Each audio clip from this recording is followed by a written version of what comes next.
Lucas, el capítulo 7 y el verso 1 en adelante. Quiero hablarles acerca de un centurión. Cuando expreso esta palabra escritural, centurión, usted se dará cuenta que este personaje en primer lugar no era judío o del pueblo de Dios, sino que era un personaje romano. Y entonces a veces nosotros podemos encontrar, hermano, unas enseñanzas tan profundas para nuestra vida y aplicarlas. Y quiero con todo mi corazón que usted escuche lo que le voy a estar impartiendo en esta tarde de parte del Señor, pero también lo ponga en su corazón. Dice el verso 1 del capítulo 7 del Evangelio según San Lucas. Si lo tiene, confírmemelo, por favor. Dice allí: después que hubo terminado todas sus palabras al pueblo que le oía, entró en Capernaum. Y el siervo de un centurión, a quien éste quería mucho, estaba enfermo y a punto de morir. Cuando el centurión oyó hablar de Jesús, le envió unos ancianos de los judíos rogándole que viniese y sanase a su siervo. Y ellos vinieron a Jesús y le rogaron con solicitud, diciéndole: es digno de que le concedas esto, porque ama a nuestra nación y nos edificó una sinagoga. Y Jesús fue con ellos, pero cuando ya no estaban lejos de la casa, el centurión envió a él unos amigos diciéndole: Señor, no te molestes, pues no soy digno de que entres bajo mi techo, por lo que ni aún me tuve por digno de venir a ti, pero di la palabra y mi siervo será sano. Porque también yo soy hombre puesto bajo autoridad y tengo soldados bajo mis órdenes. Y digo a este: ve y vaya, al otro ven y viene, y a mi siervo haz esto y lo hace. Al oír esto, Jesús se maravilló de él y volviéndose dijo a la gente que le seguía: os digo que ni aún en Israel he hallado tanta fe. Y al regresar a casa, los que habían sido enviados hallaron sano al siervo que había estado enfermo. ¿Cuántos dan gloria a Dios? La Biblia dice que Él es el mismo de ayer, de hoy y por todos los siglos. Yo quiero que usted me ayude a orar. Padre, te damos gracias, infinitamente gracias, primeramente por la bendición que tú nos concedes de estar con vida, Señor. Segundo, por estar en tu casa de oración con el único propósito de exaltar, de glorificar, de proclamar tu grandeza y tu maravilla, no solamente en nuestra vida, en nuestra familia, sino en tu pueblo, Señor. Y hoy te pedimos, te rogamos que tú nos hables y nos ministres, Señor, según tu grande amor, pero sobre todo tu propósito eterno para con cada uno de nosotros. Hoy te pedimos que tu presencia sea una realidad en medio nuestro, palpable, tajante, Dios mío, en cada uno de los que estamos en este lugar, y que tú te glorifiques y que toda la gloria tendremos sumamente cuidado de dártela a ti, porque solo tú eres merecedor de recibir toda la gloria, toda la alabanza, toda la adoración, toda la exaltación por los siglos de los siglo. El que cree eso, diga un fuerte amén en esta tarde. Gracias te damos, Señor. Puede tomar su asiento, por favor. El relato en esta porción de la escritura nos habla acerca de Jesucristo, cuando dice que entró en Capernaum. En otras palabras, Jesús llegó a Capernaum según el versículo 1 de esta porción de la escritura. Y es que debemos de entender que Capernaum era la base del ministerio terrenal de nuestro Señor Jesucristo. De allí es donde Él partía a las diferentes ciudades para proclamar, para enseñar, para predicar, para sanar a los enfermos y libertar a los endemoniados. De debemos de entender que el evangelio no es solamente predicación, sino que el evangelio es enseñanza. Pero también, más que enseñanza, el evangelio es sanidad a los enfermos. El evangelio es liberación a los cautivos. El evangelio es un evangelio completo. No solamente, hermanos, se trata de la predicación, sino de hacer la obra total como el Señor nos lo enseña en su palabra. E inmediatamente dice el relato bíblico que un siervo de un centurión, muy estimado por estaba enfermo y a punto de morir. Había una situación, hermano, sumamente grave que estaba aconteciendo en la vida de un siervo de este hombre llamado centurión. Impresionantemente usted se dará cuenta que muchas veces la escritura deja en el anonimato hombres y mujeres que hicieron cosas gloriosas para el Señor. Y en este caso no se nos da el nombre de este hombre, solo se nos da el título de centurión, significando que este hombre tenía a su cargo 100 hombres. No era judío, pero que era un hombre militar que tenía bajo su mando 100 hombres. Y uno de sus criados, uno de sus siervos estaba enfermo. Y la Biblia no exagera como muchas veces nosotros lo hacemos. La Biblia, hermano, lo que dice es verdad. Y dice que estaba a punto de morir. Era una situación crítica, era una situación de emergencia. Y este centurión, dice que el criado, el siervo de él, era muy estimado. Fíjense que este centurión a nosotros nos enseña, hermanos, verdades tan profundas que nosotros deberíamos de adquirir y practicar en nuestra vida y en nuestro caminar con el Señor. Número uno, este centurión tenía amor. Digan, tenía amor. Tenía amor. La Biblia dice que si nosotros, hermanos, no tenemos amor, no hemos conocido a Dios. Podemos hacer muchas cosas, pero si no tenemos amor, somos como címbalos que resuena. Y la Biblia nos enseña que este hombre era un hombre lleno de amor, pero también era un hombre compasivo. Si algo el Señor Jesús nos enseña, que Él era un hombre de mucha compasión. Y la compasión no es lástima. La lástima dice, ay pobrecito, y te vas y se te olvida. No, la compasión te mueve a actuar, a obrar en bien, en pro de aquel que está necesitado en una desgracia. Y hoy, hermano, la iglesia necesita entender y volver a esas raíces de ser nosotros personas compasivas, de ser personas llenas de amor. Le voy a decir algo: el que ama es generoso. El que ama es, todo el que no ama es agarrado, todo el que no ama es tacaño, pero el que ama es generoso. ¿Por qué le digo esto? Porque dice que este centurión amaba a Israel. Era un hombre pudiente, un hombre que tenía posibilidades. Y dice que le había edificado una sinagoga. Hoy diríamos en nuestros tiempos, edificó una iglesia.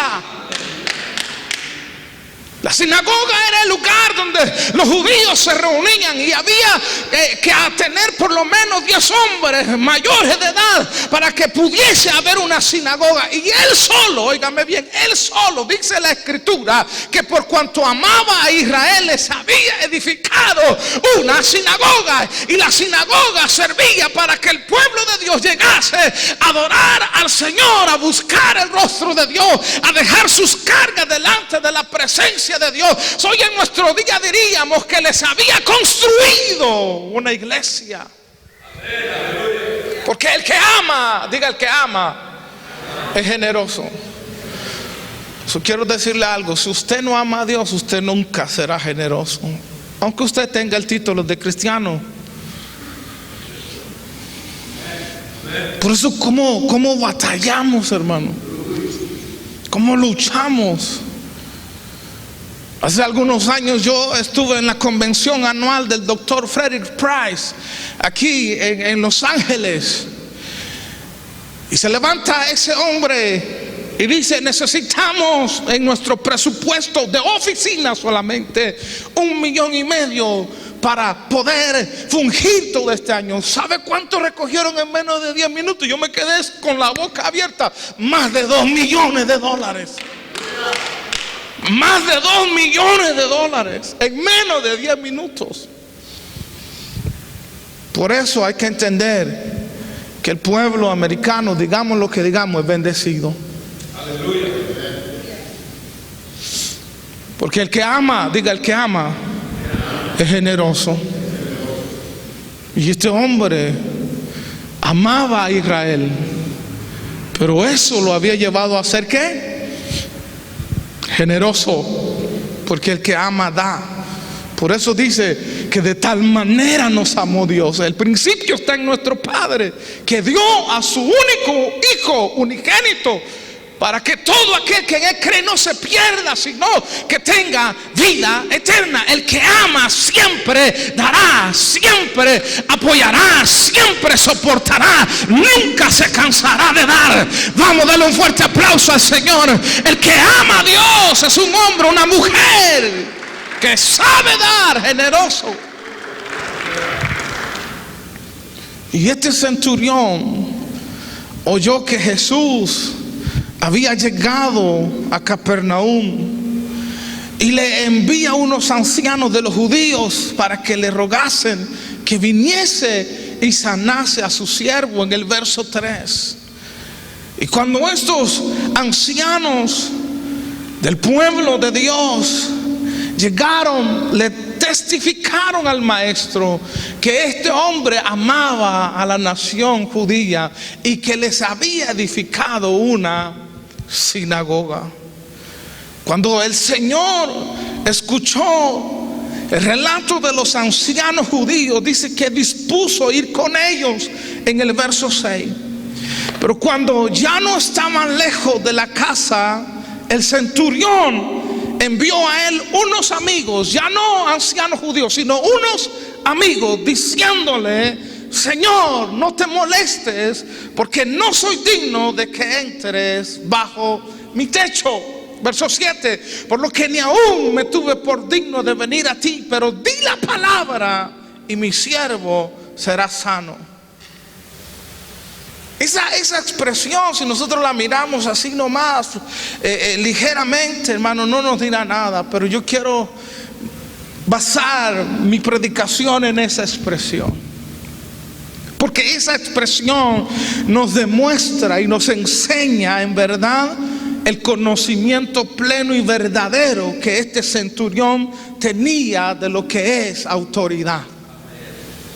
Muchos de nosotros no tenemos ni idea de lo que es autoridad, pero hoy yo quiero enseñarle a usted lo que es autoridad y las consecuencias que hay cuando nosotros no obedecemos a la autoridad, llámese esta como se llame. Y el verso 8 dice el centurión: porque también yo soy hombre puesto bajo autoridad. Escuche, él tenía un conocimiento pleno de lo que era autoridad. Y tengo soldados bajo mis órdenes. Y digo a este: ve y va. Y al otro: ven y viene. Y a mi siervo: haz esto. Y lo hace. ¿Sabía usted que Jesucristo tenía un conocimiento pleno también de lo que es autoridad? Siendo el Hijo de Dios, sabía lo que quizás muchos de nosotros no sabemos de lo que realmente es autoridad. Cuando Jesús es llevado al interrogatorio delante de Pilato, mientras Pilato lo está interrogando, Jesús se queda callado y no le responde ni una palabra. Cuando Pilato lo ve que no le responde, Pilato exclama y le dice: a mí no me hablas.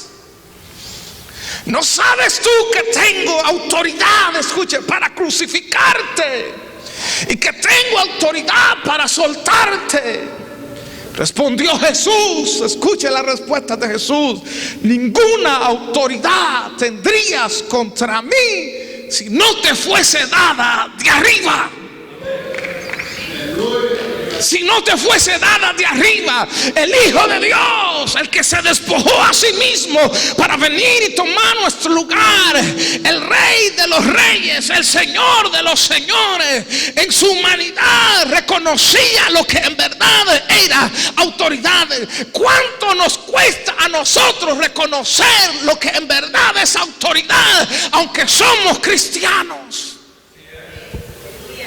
¿Cuánto, hermano, nos cuesta a nosotros? Y Jesús sabía, escúcheme, y le dice: ninguna autoridad tendrías contra mí si no te fuese dada de arriba. Por tanto, el que a ti me ha entregado mayor pecado tiene. Él sabía lo que era autoridad. Le dijo a Pilato: ninguna autoridad. Reconoció que era una autoridad. Muchas veces usted y yo no reconocemos las autoridades. ¿No me oyeron? Como hijos muchas veces no reconocemos la autoridad de los padres. Como esposas muchas veces no se reconoce la autoridad del esposo. Hello. Hoy no dijeron amén. Me quedé solo.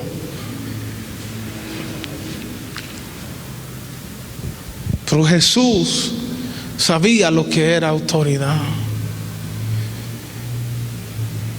Y Jesús es la fuente de toda autoridad, sea esta terrenal o sea espiritual. Él es la fuente. Cuando miramos nosotros el libro de Efesios capítulo 1 y verso 21, dice que a Él, hermano, le fue dado el honor, el privilegio de poder sentarse sobre todo principado y autoridad y poder y señorío, y sobre todo nombre que se nombra no solo en este siglo, sino también en el venidero. Y sometió todas las cosas bajo sus pies y lo dio por cabeza sobre todas las cosas a la iglesia, la cual es su cuerpo, la plenitud de aquel que todo lo llena en todo. Entonces entendamos qué es autoridad. Pues si yo le pregunto a usted qué es autoridad, la misma palabra nos enseña qué es autoridad. Cuando nosotros venimos al libro de Romanos capítulo 13, vamos a entender una realidad, y es la siguiente: toda autoridad ha sido establecida por Dios. Toda autoridad ha sido establecida por Dios. Por eso dice en Romanos 13:1: sométase toda persona a las autoridades superiores, porque no hay autoridad sino de parte de Dios. Jesús le dijo a Pilato: ninguna autoridad tendrías contra mí si no te fuese dada de arriba.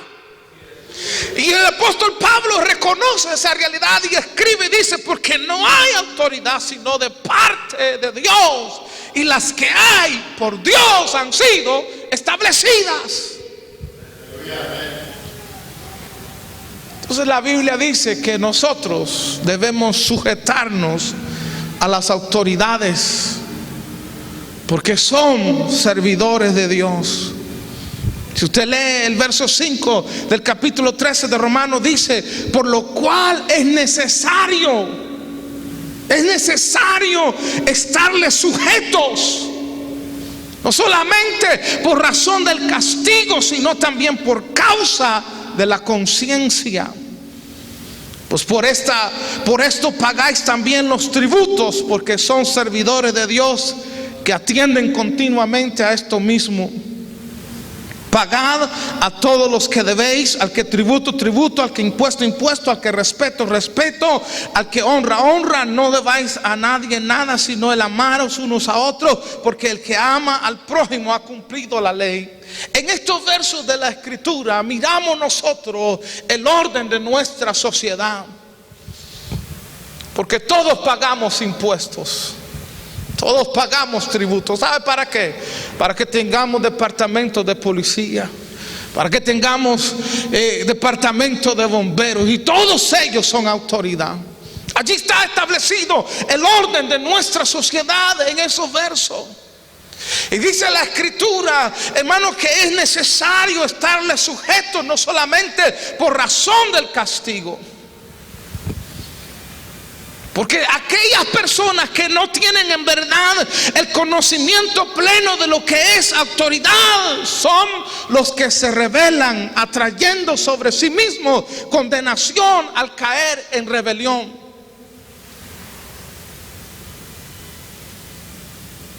Y es que mire, hermano, yo conozco un montón de gente cristiana, muy lindos, pero que son bien insujetos. Yo no sé si usted conoce esa clase de gente.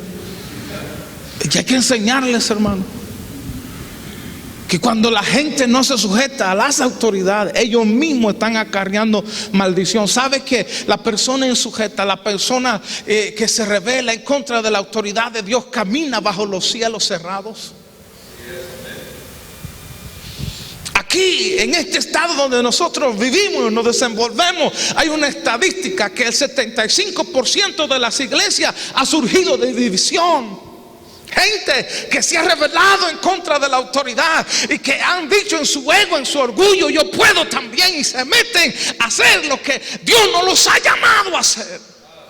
Y es lo que ha venido a mutilar tanto el cuerpo de Jesucristo, de tal manera que aún dentro del pueblo de Dios hay una tremenda separación y división. ¿Sabe por qué? Por hombres y mujeres que no saben y no entienden lo que en verdad es autoridad.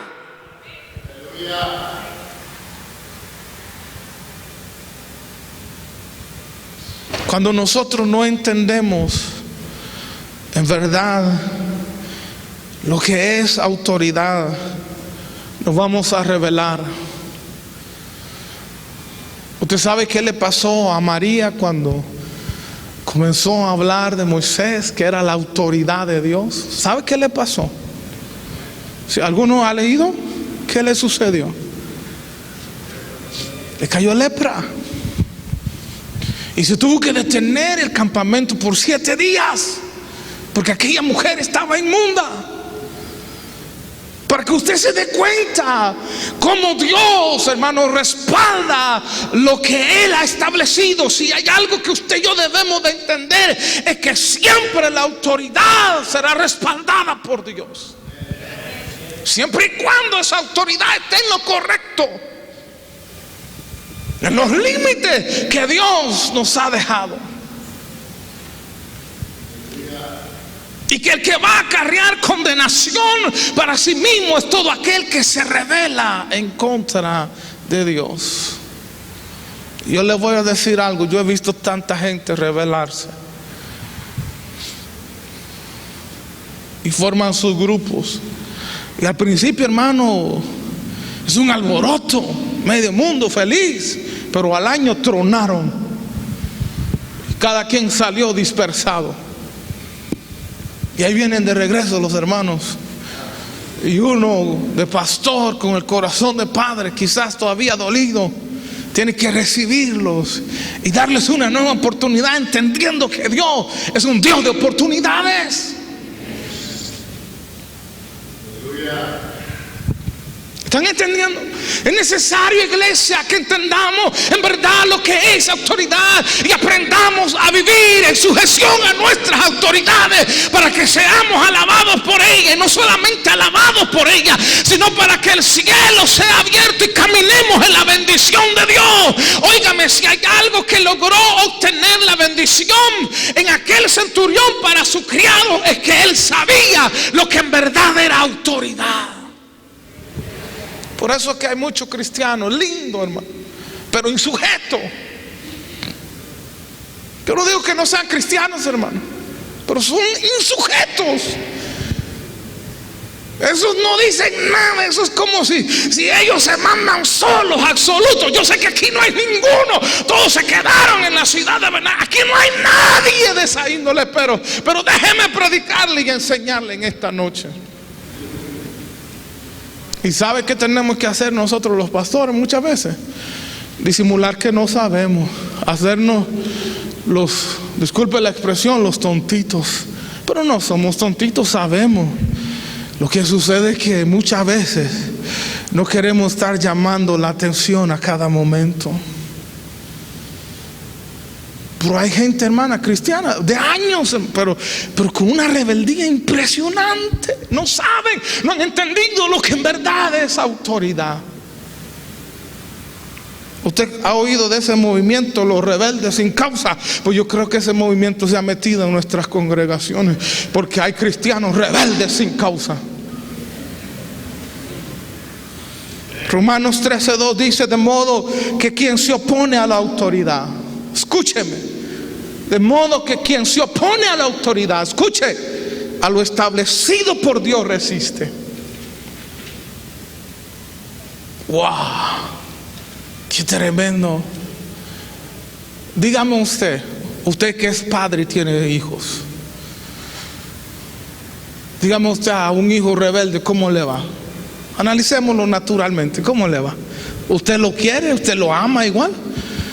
Sí, pero el trato no es el mismo. ¿Verdad que no es el mismo? ¿O estoy mal?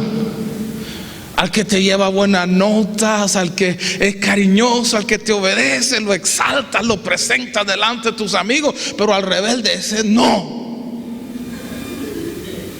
Porque ese, hermano, ese rebelde y te deja en vergüenza. Entonces, dentro de la familia de la iglesia, de la congregación, hay gente, hermano, que es un honor decir: oh, no, es miembro. Pero hay otros, hermanos, que uno dice: oh, Señor, digo o no digo.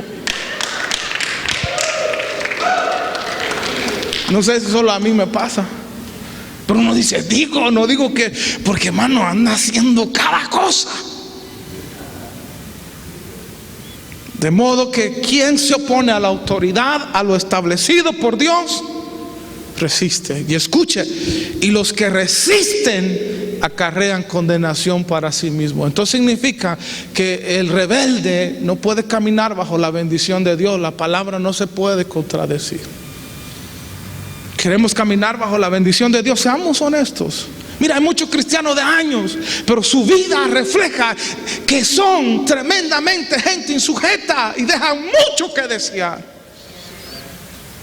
Seamos sinceros, porque el cristiano que camina bajo la bendición de Dios tendrá gozo. El cristiano que camina bajo la bendición de Dios tendrá paz. El cristiano que camina bajo la bendición de Dios, su familia le servirá a Dios. El cristiano que camina bajo la bendición de Dios, óigame bien, será prosperado en todo lo que emprenda. Sobre todo aquello que ponga sus manos será prosperado, porque camina bajo la bendición de Dios. Y para caminar bajo la bendición de Dios, primero hay que estar sujeto a Dios y después a las autoridades que Él ha establecido. Es tiempo que la iglesia entienda esa verdad. Tenemos que aprender a caminar en sujeción a nuestras autoridades, porque no hay autoridad que no haya sido puesta por Dios. Y si resistimos a la autoridad, a lo establecido por Dios, resistimos y acarreamos condenación para nosotros mismos. Dice: porque los magistrados no están para infundir temor al que hace el bien, sino al malo. ¿Sino a quién? ¿Quieres pues no temer la autoridad? Haz lo bueno y tendrás alabanza de ella, porque es servidor de Dios, escuche, para tu bien. Si muchas veces la gente a nosotros los mira como enemigos, o no, que este es el que me endereza, este es el que me pone recto. No, es para tu bien.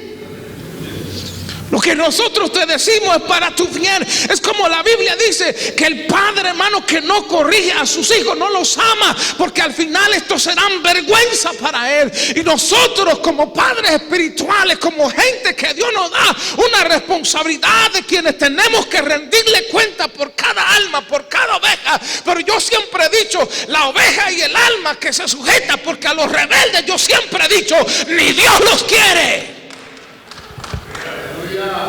Esa es la realidad. Como usted dice eso, hermano, así. Yo le digo a Moisés: apártate y los voy a consumir a todos en un momento, y a ti te voy a poner sobre gente mucho más grande y mejor. ¿Sabe qué dijo Moisés? Se tiró de rodillas y dijo: Señor, no, perdónalos. Pero Pero Dios iba a raer, hermano, a todos los rebeldes, porque ni Dios los quiere. Hello.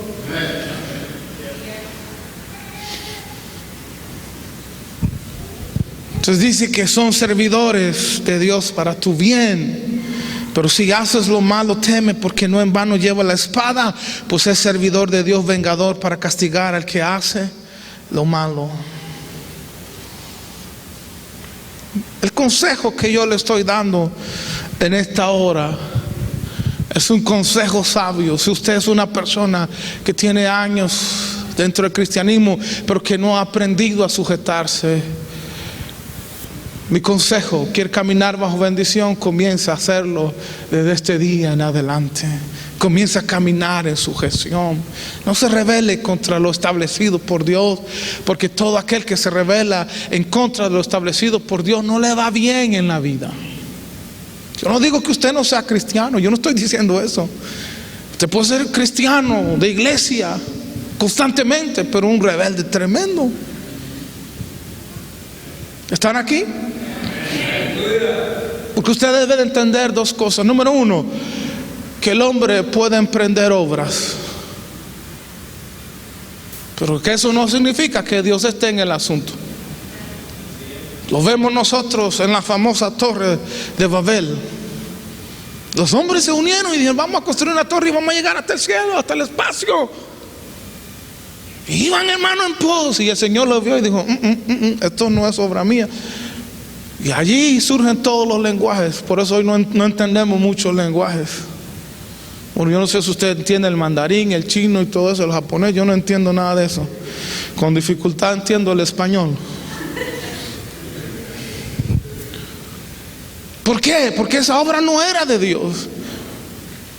Esa obra la inició el hombre en su intención de llegar al espacio, al cielo, pero no Dios.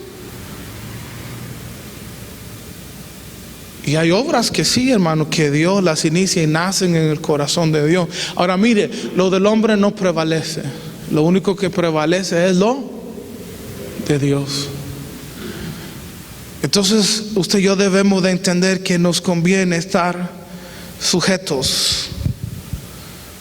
Que hay dos clases de autoridad. Hay una clase de autoridad terrenal: los policías, los bomberos, el gobierno del estado, de la ciudad. Son autoridades terrenales, pero también hay una autoridad espiritual. Y usted sabe, hermano, cuánto le cuesta a la gente obedecer las leyes terrenales. Bueno, yo no sé si a usted, pero a veces nos cuesta, hermano. Usted va manejando y mira el sign, dice que no puede hacer una U-turn, y usted se la avienta y todavía se encomienda a Dios. Tremendo. Señor, que no me vea el policía, y usted se la avienta. Imagínense nosotros, hermano, pidiendo algo que va en contra de la voluntad de Dios. Señor, que no me vea el policía, hace uno el viraje. Entonces hay dos tipos de autoridad: una autoridad terrenal y una autoridad espiritual, y tenemos que estar sujetos a ambas. A ambas tenemos que estar sujetos, tanto en lo espiritual como en lo terrenal. Tenemos que aprender a vivir en sujeción. Digan: en sujeción. Tenemos que aprender a vivir. Usted mira en la escritura obras que hombres iniciaron, pero que se desvanecieron porque no era Dios. Pero usted mira la obra de Dios, y en medio de oposición, y aún en medio de que las autoridades terrenales, hermanos, se oponían, la obra de Dios prosperó, porque Dios estaba en el asunto. Dios estaba en el asunto. Entonces entendamos, hay dos clases de autoridad: una terrenal y otra espiritual, y que la fuente de toda autoridad, sea terrenal o espiritual, es Dios. Por lo tanto, la autoridad suprema es Él, y se le debe obediencia a Él antes que a los hombres. ¿Cuándo es que nosotros podemos desobedecer la autoridad terrenal? Cuando la autoridad terrenal va en contra de lo establecido por Dios. Allí sí. Por eso Pedro dijo, el momento es menester obedecer antes a Dios que a los hombres, porque le decían, ya no predique más en el nombre de Jesús. Y él dijo, no, es menester, es la única ocasión en que usted ve que se puede desobedecer la autoridad terrenal. Yo no sé si usted ha leído, pero en el mundo espiritual usted y yo somos conocidos. ¿No me oyeron? En el mundo espiritual usted y yo somos conocidos. Nosotros llevamos, como lleva la policía terrenal, una placa de autoridad, el sello del Espíritu Santo, que no somos cualquier gente en el mundo espiritual. Nosotros somos gente de autoridad. Y el libro de Hechos registra un acontecimiento impresionante acerca de 7 hijos de un tal sacerdote llamado Esceva, que querían echar fuera un demonio. Y mientras están intentando hacer aquel exorcismo, dice que el espíritu malo les respondió y les dijo, escuche, a Jesús conozco. ¿Sabes qué dice la Biblia? Que los demonios creen y tiemblan. Conocen quién es Jesús. A Jesús conozco y sé quién es Pablo. Sabían quién era Pablo. Mi pregunta es, en el mundo espiritual los demonios saben quién tú eres. Porque les dice, pero vosotros quiénes sois. Porque era gente que no tenía autoridad en el mundo espiritual. Y el hombre en quien estaba el espíritu malo saltando sobre ellos y dominándolos, pudo más que ellos, de tal manera que huyeron de aquella casa desnudos y heridos. Desnudos y heridos. Entonces, en el mundo espiritual usted y yo somos autoridad, hermano. Y así como cuando usted ve al policía a la par suya, usted le quita el pie a su acelerador, porque ahí va el policía y hasta nervioso se pone. Así, eso mismo sucede en el mundo espiritual. Todo lugar donde usted va en el mundo espiritual, saben que usted es un hombre, una mujer de autoridad. Porque Dios nos ha dado autoridad. Aquí os doy potestad. Esa palabra significa autoridad.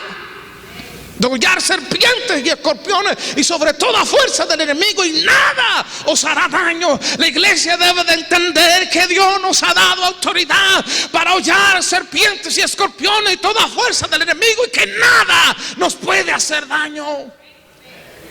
Pero hay que aprender a vivir en sujeción. Hay que aprender a vivir en sujeción. Este hombre llamado centurión del relato que estamos leyendo en este día tenía algunas características. Amaba. Era generoso, era compasivo, pero también sabía lo que era autoridad. El amor es el fundamento para uno ser generoso. El que ama da, diga el que ama da.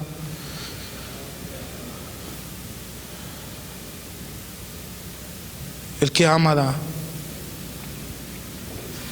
Pero ¿cómo hacemos para tener una fe tan extraordinaria como la de este hombre centurión, que impresionó al mismo Jesucristo? ¿Sabe usted que nadie impresionó a Jesús sino solo aquellos que tenían una fe extraordinaria como el centurión?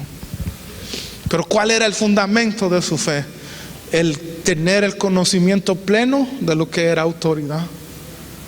Por eso que salió a encontrarlo. Le envió primero los ancianos judíos, le envió los amigos. Y le dijo: Señor, no soy digno de que entres en mi casa. Solamente di tu palabra. ¿Por qué? Porque, óigame, le dice: porque yo también soy hombre en autoridad. Y ese entender y ese comprender de lo que es autoridad lo llevó y lo catapultó a una fe tan extraordinaria que aún Jesús alabó a este hombre y le dijo: de cierto te digo, o les digo, que ni aún en Jerusalén he hallado tanta fe.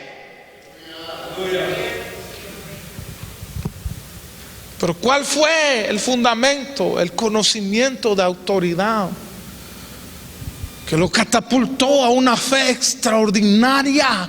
Porque seamos honestos, Dios no se mueve por tu necesidad, Dios se mueve por tu fe. Tú puedes tener una necesidad grave, urgente, pero si no tienes fe, dice que sin fe es imposible agradar a Dios. Usted sabe cuánta gente se está muriendo, pero que como no tienen fe no pueden recibir un milagro. A Marta el Señor le dijo: Marta, Marta, no te he dicho que si creyeres verás la gloria de Dios. Hay que creer para ver la gloria de Dios. Y este hombre llegó delante del maestro y le dijo: no soy digno de que entres en mi casa, pero solamente di tu palabra, porque sé quién tú eres. Tú eres un hombre de autoridad. Mire, el pueblo judío no entendió quién era el Mesías prometido para él, pero este hombre gentil, centurión romano, entendió que Jesús era la autoridad por excelencia, y le dijo: solamente di tu palabra y mi criado sanará. Jesús se quedó maravillado y le dijo que se fuera, que como había creído su siervo, en ese momento era sano, era libre. Estaba al borde de perder la vida, pero el entendimiento de este hombre en lo que era autoridad lo catapultó a la fe extraordinaria que movió la mano de Dios. El Señor ya no fue a su casa, ya no fue, ya no tuvo necesidad, porque había un hombre de fe allí que había entendido lo que era autoridad. Usted sabe cuánta gente en nuestra iglesia no entiende lo que es autoridad. Y tienen líderes en departamentos, pero ellos siempre quieren saltarse a los líderes y llegar directamente con uno, y no es así la cosa. Usted tiene que ir con su líder inmediato y después al final venir con uno. Pero hay líderes y la gente no lo respete. A mí cómo me molesta eso, porque si hay algo que Dios respalda es su autoridad. Dios nunca le va a dar la espalda a su autoridad. De tal manera que si usted tiene un liderazgo de la iglesia, usted tiene que estar consciente que Dios siempre lo va a respaldar. Siempre. Entendamos lo que es autoridad. Usted quiere vivir bajo los cielos abiertos, usted quiere vivir bajo bendición, aprenda lo que es autoridad. Sujétese a las autoridades, sujétese, porque nos conviene. Dice: nos es necesario. ¿Usted sabe cuánta gente uno ayuda, hermano? Yo le decía a los hermanos de la alabanza, si uno lo hiciera porque la gente le agradeciera, uno lo dejaría de hacer.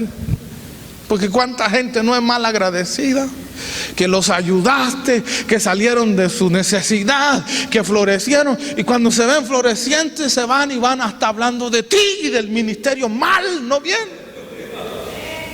No bien, mal, hermano. Sí, que es aquí, que es allá, pero no se recuerdan que cuando venían todos, hermanos, hechos trizas, tú les extendiste la mano, le diste una palabra de Dios, oraste por ellos, hermanos, y ellos fueron alcanzados, tocados y bendecidos por Dios. Es tiempo de que la iglesia entienda que nos conviene vivir en sujeción. Primeramente nosotros como líderes sujetos a Dios, pero así también la grey sujeta a sus autoridades. Usted quiere caminar en la bendición de Dios, usted no quiere acarrear maldición para usted mismo, entonces aprenda algo, sujétese. El centurión sabía, mire qué lección tan grande, sabía, entendía lo que era autoridad, al igual que Jesucristo entendió. Y le dijo a Pilato: ninguna autoridad tendrías contra mí si no te fuese dada de arriba. Le pregunto algo, a usted Dios le preguntó quiénes usted quería que fueran sus padres. No, de gracias a Dios que está con vida. Creo que a veces la gente dice: ah, no, pero es que yo hubiese querido un pastor rubio de ojos azules. Pues Dios no te va a preguntar. Dios no te va a preguntar. Da gracias a Dios que Dios te alcanzó en su finita misericordia y que hoy estás en la casa del Señor. Demos gracias a Dios, iglesia. Caminemos bajo cielos abiertos. Para caminar bajo cielos abiertos, bajo la bendición de Dios, tenemos que aprender a vivir en sujeción. Hoy yo sé, hermano, que esto no le gusta mucho. Yo sé, mire aquí en California, hermano, hay un espíritu de rebeldía horrible, hermano. Horrible. Estoy diciendo que el 75% de las iglesias surge de división. Alguien que estuvo ahí sentado oyéndolo a uno, y que al igual que el chamuco, ¿verdad?, dice: no, yo soy mejor. No, sí. Y el pastor está sacado de onda, ya no. Yo tengo mejores ideas, mejores trabajos, tengo mejor gracia. Y pum, y rompen la iglesia, ¿no? Pero no dura mucho. ¿Sabe por qué? Porque Dios no está en el asunto. Dios no está en la división. Dios no está en la rebeldía. Dios siempre va a respaldar su autoridad. Siempre. Y aquel siervo, con esto quiero terminar, fue sano. ¿Sabe por qué? Porque el centurión fue un canal de bendición. Usted y yo podemos ser canales de bendición a nuestra familia o canales de maldición. ¿Me oyeron? Yo puedo ser canal de bendición para mi familia, no solamente para mi vida, para mi familia, para mis allegados, cuando yo vivo en sujeción, como también puedo ser un canal de maldición. Cuando vivo en rebelión para mis allegados, para mi familia. Este centurión fue un canal de bendición por el cual su siervo fue sanado. ¿Sabe por qué? Porque entendía lo que era autoridad. Si usted estuvo alguna vez en el ejército, usted se dará cuenta que ahí sí le van a enseñar a las malas a ser obediente. Usted y yo podemos ser de bendición o podemos ser de maldición. ¿Qué usted quiere? ¿Ser de bendición o servir de piedra de tropiezo? Dios nos guarde, hermano. Dios nos guarde. Los hermanos que están aquí saben dónde nosotros iniciamos. ¿Sabe dónde iniciamos? Si usted conoce North Hollywood, iniciamos, ¿sabe dónde? En el parque de North Hollywood. Teníamos, hermano, una iglesia más grande que nunca jamás nos habíamos imaginado, con un techo tan sublime, el cielo. Ahí iniciamos. Y si hay algo que yo le digo a la gente de la iglesia, aquí no me esté trayendo gente de otras iglesias. No, yo no creo en eso. Yo creo que cuando Dios llama, Dios respalda. Yo creo que cuando Dios llama, Dios respalda. Dios te provee y Dios te envía. La gente se queda admirada cuando yo les digo lo que nosotros pagamos de renta y no tenemos ayuda de ningún ministerio americano. No se equivoque. Para la gloria de Dios, yo siempre lo he dicho y lo diré siempre, porque toda la gloria de Dios, el primer impresionado soy yo. $11,000 de renta mensuales, eso pagamos nosotros. Yo no soy alguien que ande llorando, no, a mí no me gusta eso. Pero cuando me arrodillo le digo: Señor, tú me llamaste y tú sabías que yo no quería esto, pero si tú me mandaste, entonces